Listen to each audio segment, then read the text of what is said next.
بسم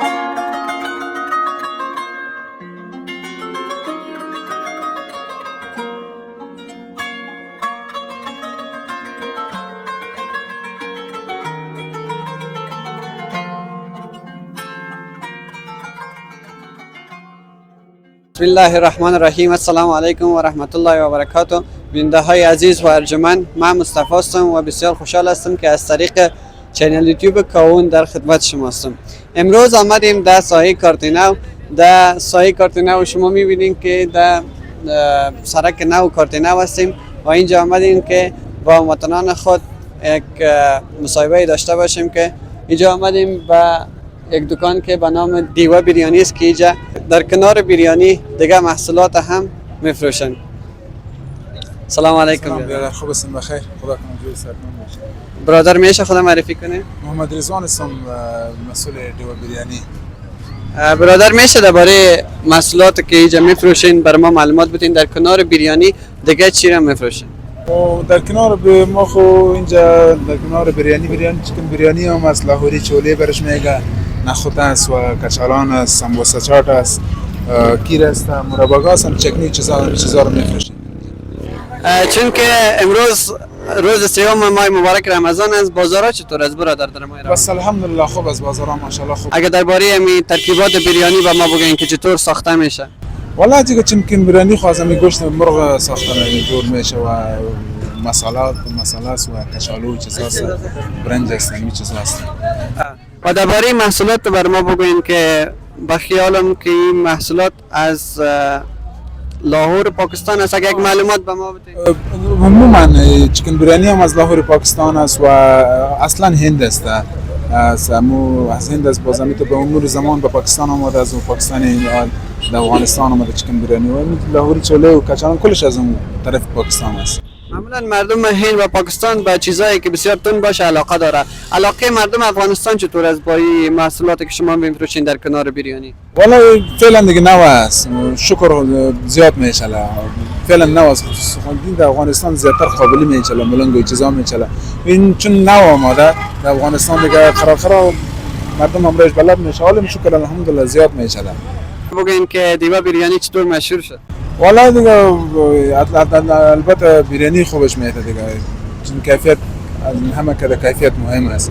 کیفیت و پاک و چاپریال پاکاری بسیار مهم است. ما از خود چیز نکردیم دیگه، مردم از نه بریانی میخورن و تشویق میکنن چون کیفیت ما خوب است بریانی. یک خوراک بریانی چند است؟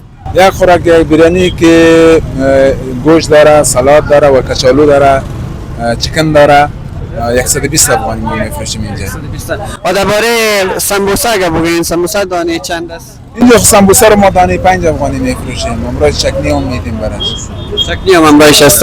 و دیگه محصول این محصولتان قیمتش چند است؟ او سمبوسه چاٹ میگه که او سمبوسه میده میشه و لاهوری چوله دایش میفته، کچپ دایش میفته، چکنی دایش میفته و ما او رو باز 50 افغانی سودا میکنیم. قیمتش 50 افغانی است. چیزی است که مشهورش در پاکستان است. از پاکستان اینجا آمده، سمبوسه چاٹ برش میگه. یعنی در پاکستان رواج است. پاکستان رواج، اینجا رواج نیست، پاکستان رواج است اصلا سمبوسه چاٹ.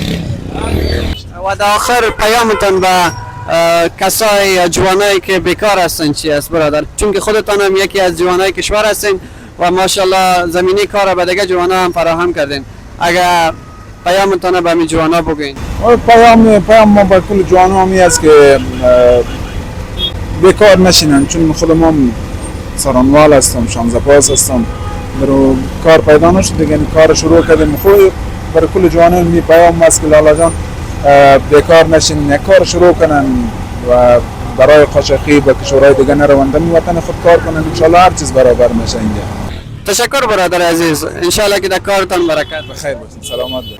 برادرای عزیز، با برادر ما رضوان صحبت کردیم و درباره بریانی و محصولات دیگه که میفروشن بر ما معلومات داد و همچنان پیامشان به جوانایی بود که جوانا نروند به خارج از کشور مهاجرت نکنند و بهتر از در افغانستان خود ما یک کار یا یک زمینه کار برای خودشان فراهم کنه و برای دیگر جوانا فراهم کنه. تشکر بیننده های عزیز، با ما باشین، انشالله دیگر برنامه ها هم داریم.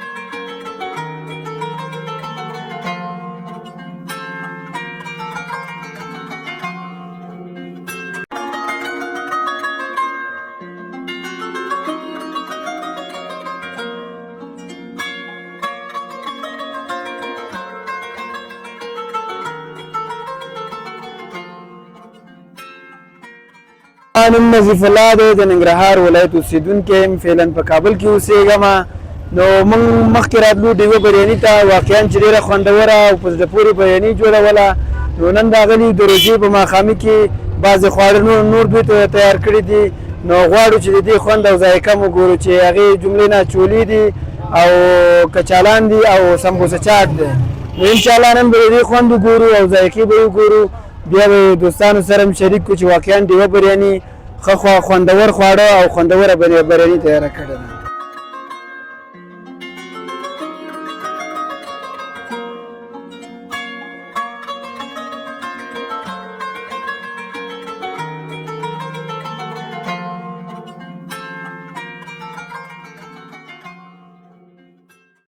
زما نوم محمد نظیر دی او د شاشهید کې اوسېږو. نور موږ راغلي وو د ډیوه بریاني ته والا ماشاءالله ډېر خوندوره بریاني جوړوي. نور مخکې له ورځې نه موږ همیشه ورته راتلو یو خوراک دوه خوراک مو دلته خوړل بیا کور ته هم ځان سره وړل. نور ماشاءالله په دې روژې کې اوس ښه دی د بریاني څنګ سره د مرباګانې هم جوړې چاټ هم دی او نور بریاني هم اوس لري ماشاءالله ډېر خوندور بریاني جوړوي. موږ همیشه ورته راځو اوس هم راغلی وم چې ځان سره دوه خوراک ځان سره کور ته ویسم.